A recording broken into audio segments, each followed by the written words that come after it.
احادیث مبارکہ میں آتا ہے کہ جب اللہ تعالیٰ نے حضرت آدم علیہ السلام کو پیدا کرنا چاہا تو زمین کے مختلف حصوں سے مٹی جمع کی گئی۔ اسی لیے انسانوں کے رنگ اور مزاج مختلف ہوتے ہیں۔ جہاں تک ہر فرد کا تعلق ہے، ایک مشہور روایت جو بعض تفاسیر اور آثار میں ملتی ہے کہ مطابق انسان جس مٹی سے پیدا کیا جاتا ہے اسی میں دفن ہوتا ہے۔ اس بارے میں علماء کرام کی مختلف آراء ہے، لیکن بنیادی تصور یہ ہے، اللہ تعالیٰ نے ہر انسان کا ایک رزق اور ایک مدفن دفن ہونے کی جگہ پہلے سے لکھ دیا ہے۔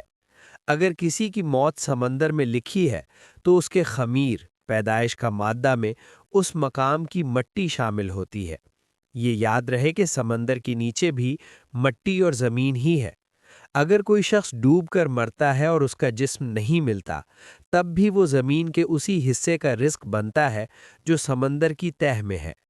اسلامی عقیدے کے مطابق انسان چاہے سمندر میں ڈوب جائے، اسے مچھلیاں کھا لیں یا وہ جل کر راکھ ہو جائے، اللہ تعالیٰ اس کے اجزاء کو جمع کرنے پر قادر ہے۔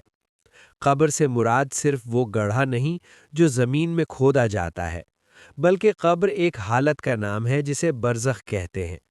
جو شخص سمندر میں ڈوب گیا، اس کے لیے وہی سمندر قبر بن جاتا ہے، اور اللہ کے فرشتے وہیں اس سے سوال و جواب کرتے ہیں۔ اللہ کے لیے یہ ذرہ برابر بھی مشکل نہیں کہ وہ بکھرے ہوئے اجزاء میں زندگی کی لہر دوڑا دے۔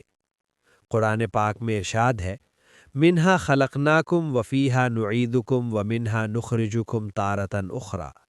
اسی مٹی سے ہم نے تمہیں پیدا کیا، اسی میں ہم تمہیں سورہ طٰہٰ لوٹائیں گے اور اسی سے دوبارہ نکالیں گے۔ یہ آیت واضح کرتی ہے کہ انسان کا جسم چاہے جہاں بھی ہو، وہ بالآخر اسی زمین کا حصہ بنتا ہے اور قیامت کے دن وہیں سے اٹھایا جائے گا۔